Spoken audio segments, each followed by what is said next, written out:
निरखि सखी ये खंजन आए, निरखि सखी ये खंजन आए। फेरे उन मेरे रंजन ने, नयन इधर मन भाए। निरखि सखी ये खंजन आए। कैसे हैं प्यारे विद्यार्थियों? उम्मीद है कि आप लोग स्वस्थ होंगे। एक बार फिर स्वागत है आपका अपने YouTube चैनल हिंदी टारगेट 2025 में आप देखेंगे कक्षा 12 के किस क्लास के कक्षा 12 के सभी विद्यार्थी जो सामान्य हिंदी और साहित्यिक हिंदी पढ़ रहे हैं, उसमें आप देखेंगे मैथिली शरण गुप्त का गीत कहाँ से लिया गया। ये साकेत महाकाव्य के नवम सर्ग से लिया गया। कहाँ से लिया गया? ये साकेत महाकाव्य के नवम सर्ग से लिया गया है। और नवम सर्ग में है क्या? नवम सर्ग में है लक्ष्मण की पत्नी उर्मिला का विरह वर्णन। लक्ष्मण की पत्नी उर्मिला का दुख जब असह्य हो जाता है, जब अपने पति वियोग से असह्य उनका दुख हो जाता है, तब जाकर के कई ऋतुओं में जो वो महसूस करती हैं अपनी सखियों से कहती हैं। कैसे पढ़ेंगे? आइए देखें। लिखा है, निरखि सखी ये खंजन आए, फेरे उन मेरे रंजन ने, फेरे उन मेरे रंजन ने, नयन इधर मन भाए। निरखि सखी ये खंजन आए। कहती हैं, कौन कहती है? नायिका विरहिणी उर्मिला कहती हैं, हे सखी आकाश में देखो। निरख का अर्थ होता है देखो, और सखी का अर्थ होता है सखी। हे सखी आकाश में देखो ये खंजन आए। आकाश में ये जो खंजन नाम के पक्षी मंडरा रहे हैं, अवश्य ही कोई उद्देश्य हमारे पास लेकर के आए हैं। हमें लगता है फेरे उन मेरे रंजन ने, मेरे जो रंजन है, रंजन मतलब होता है प्रिय, हमारे जो प्रियतम लक्ष्मण जी हैं, अवश्य ही उन्होंने, फेरे का अर्थ होता है घुमाए, अवश्य ही उन्होंने हमारी तरफ नज़रों को घुमाया होगा। इधर मन भाए, इधर ही वो मन भावन हमारे प्रियतम कौन? लक्ष्मण जी के नयन अवश्य ही हमारी तरफ घूमे होंगे। अवश्य ही वो इस ओर वनवास में विचरण करते करते आ गए होंगे, तभी तो आकाश में ये खंजन नाम के पक्षी मंडरा रहे हैं। फैला उनके तन का आतप, उनके तन का आतप, तन मतलब होता है शरीर, आतप मतलब होता है प्रकाश। उनके शरीर का प्रकाश अवश्य ही फैल गया होगा हमारी तरफ, हमारी दिशा में, तभी तो मन से सर साए, तभी तो रसपूर्ण भाव से हमारा मन हमसे ये कहता है, और तभी तो आकाश में खंजन नाम के पक्षी मंडरा रहे हैं। घूमे वे इस ओर वहाँ, अवश्य ही हमारी तरफ वो घूमे होंगे, वो मुड़े होंगे, तभी तो ये हंस यहाँ उड़ छाए, तभी तो ये हंस यहाँ पर के उड़ करके आए हैं और मंडरा रहे हैं। करके ध्यान आज इस जन का, अवश्य ही इस लोक का ध्यान करके, अवश्य ही निश्चय वे मुस्काए, अवश्य ही वो मुस्कुराए होंगे, अवश्य ही वो मुस्कुराए होंगे।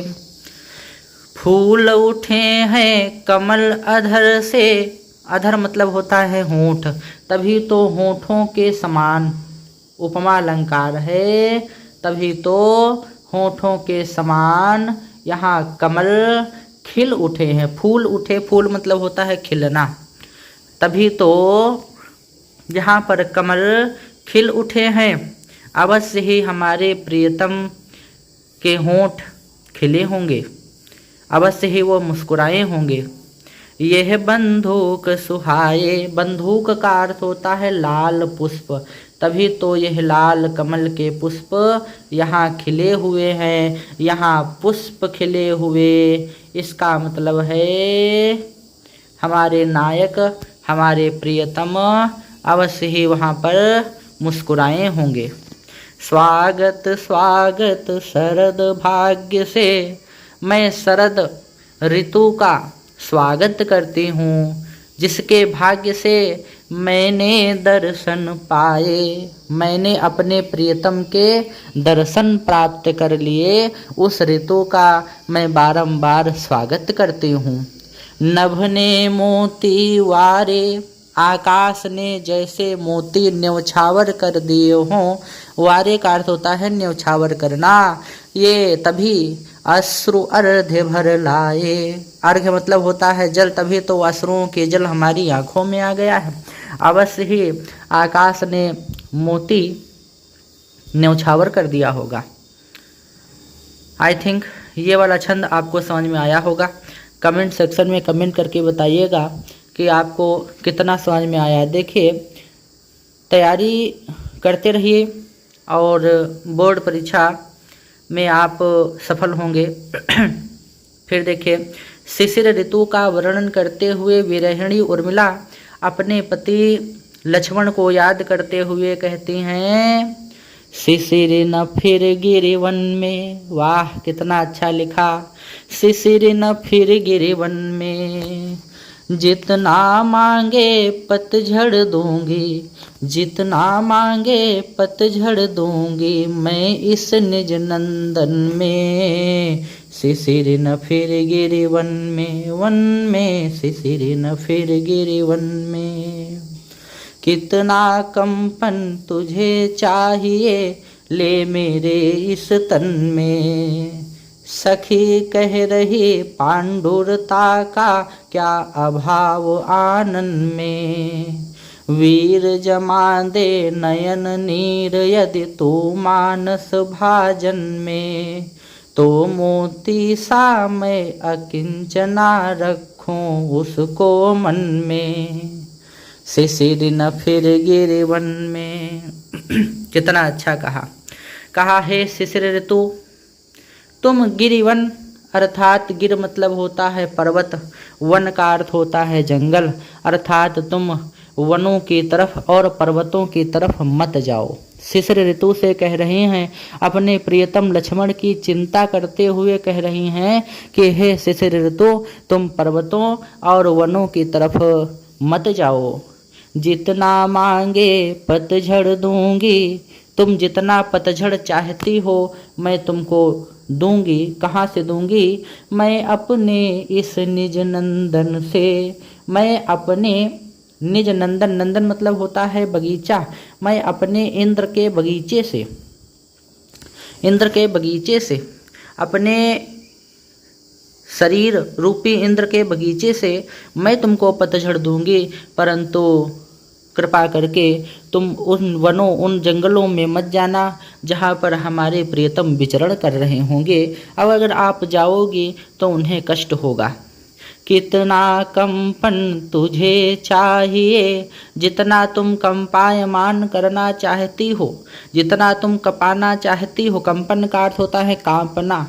जितना तुम कपाना चाहती हो, ले मेरे इस तन में, मेरे इस शरीर से तुम ले लो।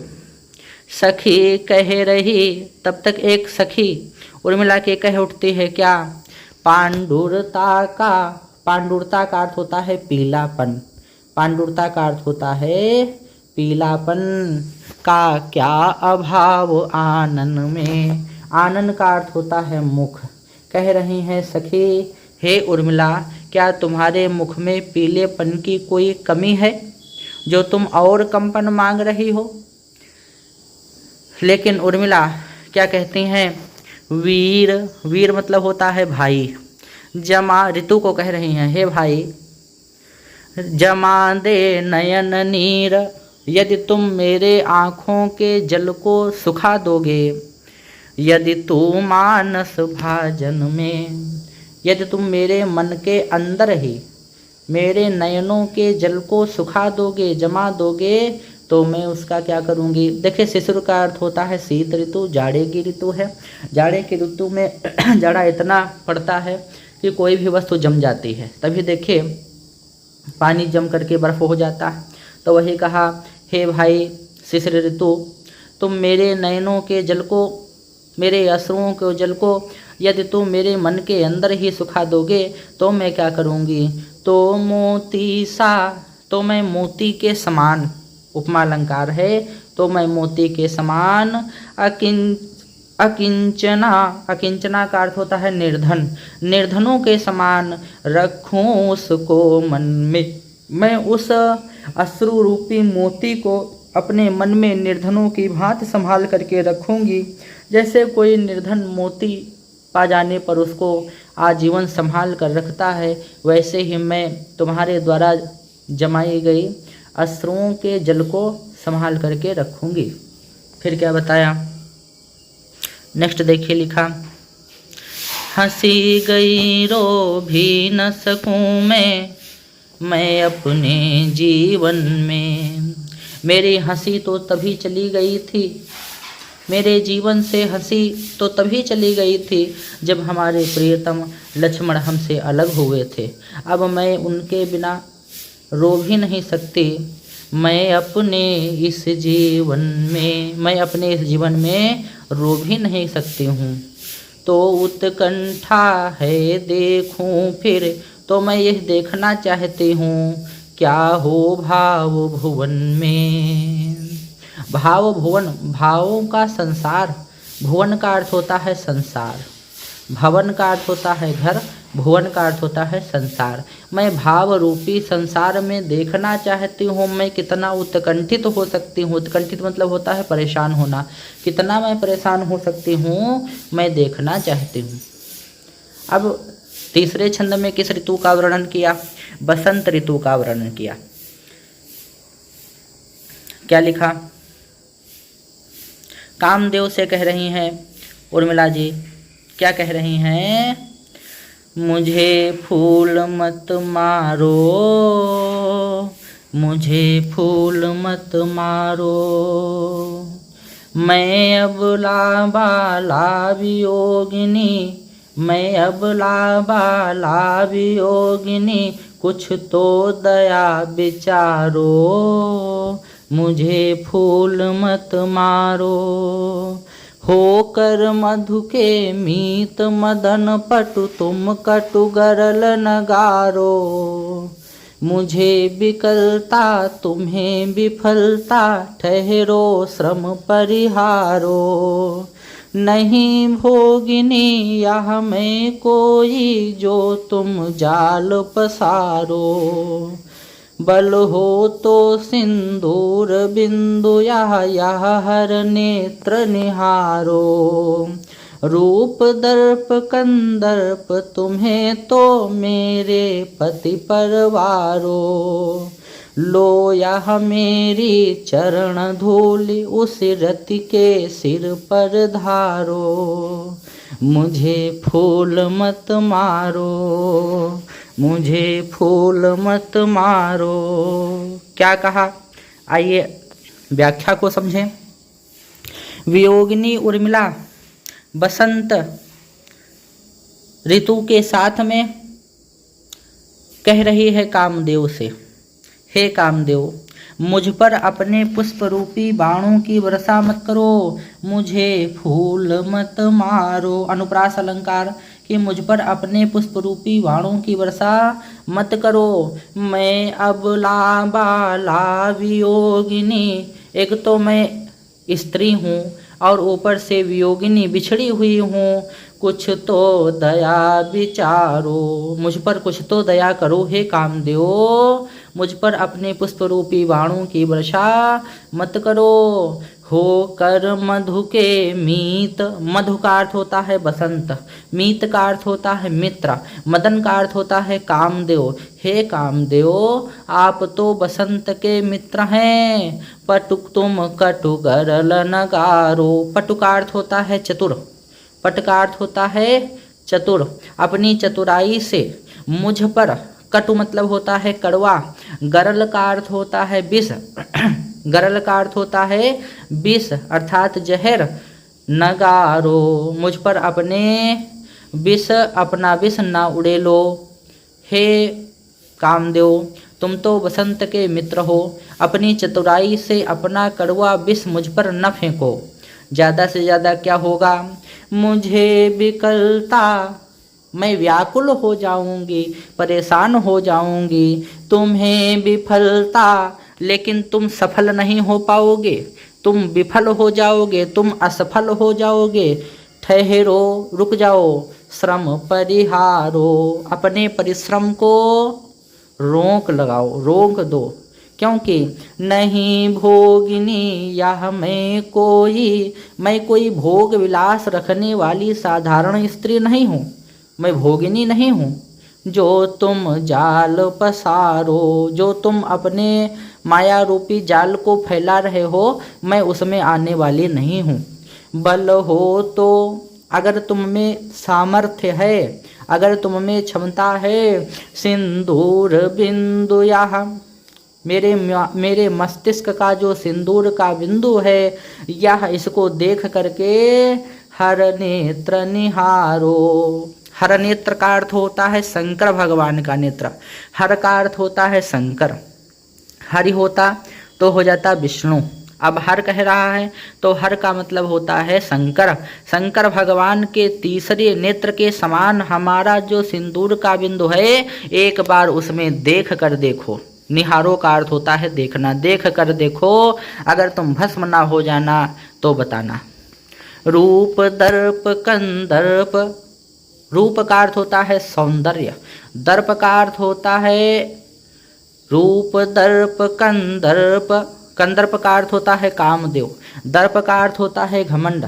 अगर तुम्हें अपने सौंदर्य का घमंड है हे कामदेव, तो मेरे पति परवारो, तो जाओ मेरे पति कौन, लक्ष्मण जी, उन पर न्यौछावर कर दो जा करके, क्योंकि तुमसे कहीं अधिक सुंदर, तुमसे कहीं अधिक प्यारे हमारे प्रियतम लक्ष्मण जी हैं। लो यह मेरी चरण धूल, ले जाओ मेरी चरणों की रज को, चरणों की धूल को ले जाओ, उस रति के सिर पर धारो। रति का अर्थ होता है, कामदेव की पत्नी का नाम है रति।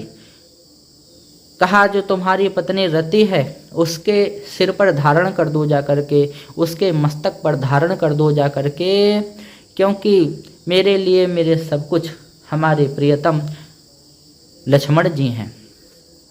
आई थिंक आपको समझ में आया होगा। कौन सा, अब देखिए छंद नंबर 4।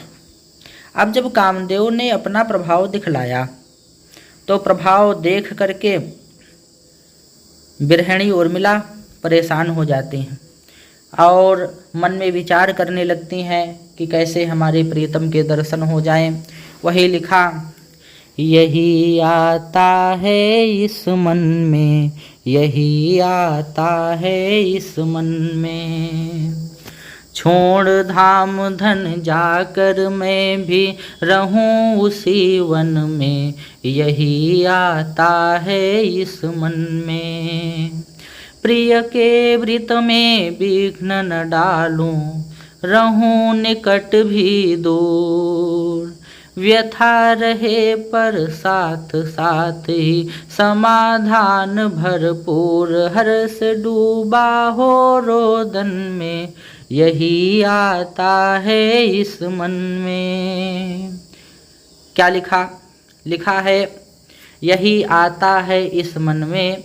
कौन कह रही हैं, वियोगिनी उर्मिला जी कहती हैं, हमारे मन में बस यही विचार आता है, तो छोड़ धाम धन, मैं धन रूपी वैभव को छोड़ करके, धाम का अर्थ, धन का अर्थ होता है वैभव, वैभव धाम का अर्थ होता है महल, मैं धन रूपी महल को, धाम को छोड़ करके मैं भी उसी वन में जा करके निवास करूं जहां पर हमारे प्रियतम लक्ष्मण जी हैं। मेरे मन में अब यही विचार आता है, लेकिन क्या है, प्रिय के व्रत में विघ्न न डालूं। हमारे जो प्रियतम है लक्ष्मण जी हैं, उनके संकल्प में, व्रत का अर्थ है संकल्प, उनके संकल्प में मेरी वजह से कोई बाधा ना उत्पन्न हो, क्योंकि उन्होंने संकल्प लिया था कि 14 वर्षों तक मैं नींद, नारी सब कुछ त्याग करके अपने भाई श्री राम और माता सीता की सेवा करूँगा।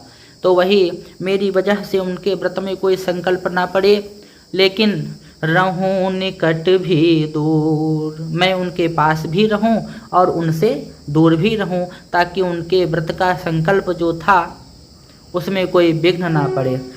विरोधाभास अलंकार है, क्योंकि पास और दूर दोनों की बात की गई। व्यथा रहे, कष्ट तो होगा, परंतु साथ साथ ही उसके साथ में समाधान भरपूर, कष्टों का निवारण भी भरपूर होगा। इससे यदि मैं उनके पास भी रहूं और उनसे दूर भी रहूं। हर्ष डूबा हो रोदन में, हर्ष मतलब होता है प्रसन्नता, प्रसन्नता अश्रुओं में बदल गई किसकी? उर्मिला की। यही सोच करके यही आता है इस मन में, मेरे मन में बस यही विचार आता है। और क्या आता है? लिखा, बीच बीच में उन्हें देख लूं मैं झुरमुट की ओट, जब वे निकल जाएं तब लेटूं उसी धूल में लोट रहे रत वे निज साधन में, यही आता है इस मन में। और फिर क्या लिखा? जाती जाती गाती गाती कह जाऊं यह बात, धन के पीछे जन जगती में उचित नहीं उत्पात, प्रेम की ही जय जीवन में यही आता है इस मन में। उर्मिला जी कहती हैं कि बीच बीच में उन्हें, अर्थात किसको? अपने प्रीतम लक्ष्मण को देख लूं मैं झुरमुट की ओट। झुरमुट का अर्थ होता है झाड़ी, झुरमुट का अर्थ होता है झाड़ी। मैं झाड़ियों के पीछे से, ओट का मतलब होता है आण, आण मतलब होता है पीछे, मैं झाड़ियों के पीछे से छुप करके उनके दर्शन प्राप्त कर लूं, और जहाँ से वे निकल जाएं, जिस मार्ग से वे निकल जाएं, तब लेटूं मैं उसी धूल को अपने मस्तिष्क पर धारण कर लूं, उसी धूल में लोट। अर्थात उसी धूल में लोट का अर्थ है उसी धूल को, उनके चरणों की रज को, चरणों की मिट्टी को अपने मस्तिष्क पर धारण कर लूं। रहें रत वे लगे रहें निज साधन में, निज मतलब अपने, साधन मतलब होता है तपस्या, वो अपनी तपस्या में लगे रहें, यही आता है इस मन में, मेरे मन में बस यही विचार आता है। अब जब कलम थमती है कवि की, तो समाज को एक संदेश दे करके जाती है। तो वही अब यह गीत समापन की ओर है, और मैथिली शरण गुप्त जी समाज को एक नया संदेश देने का एक प्रयास, आइए देखें। लिखा है, जाती जाती गाती गाती, चलते चलते और कहते कहते, पुनरुक्ति प्रकाश अलंकार है, कह जाऊं यह बात, मैं यह बात कहना चाहती हूँ, धन के पीछे जन, जन मतलब होता है लोगों को संपत्ति के पीछे, धन के पीछे, जगती में, जगती मतलब होता है संसार, संसार में उचित नहीं उत्पात, उत्पात करना उचित नहीं है, प्रेम की ही जय जीवन में, और अंत में प्रेम की ही जय होती है जीवन में, यही आता है इस मन में, मेरे मन में बस यही विचार आता है। कहाँ से लिया गया? ये साकेत महाकाव्य के 9वें सर्ग से लिया गया। किससे लिया गया? साकेत महाकाव्य के 9वें सर्ग से लिया गया। 8वें सर्ग से कैकेयी का अनुताप था, 9वें सर्ग से आपके सामने गीत आपने देखा, जिसमें उर्मिला का विरह वर्णन है। उम्मीद है कि आपको समझ में आया होगा। आपको पता है कि गर्मी हो रही है, और गर्मी में जो ये वीडियो रिकॉर्ड किए जाते हैं तो उसमें पंखे वगैरह सब बंद कर दिए जाते हैं, वरना आवाज़ टेक्निकल प्रॉब्लम आ जाती है। और आवाज़ स्पष्ट नहीं हो पाती है। तो आई थिंक आप समझ गए होंगे कि शरीर पसीने से भीग जाता है और बहुत मेहनत करने के बाद हम एक वीडियो रिकॉर्ड करके आपको हम दे पाते हैं। और अब से सुबह 8 बजे और शाम 6 बजे लाइव क्लास लिया करेंगे। आप आइए, आपका स्वागत है। मिलते हैं आपको नेक्स्ट वीडियो में।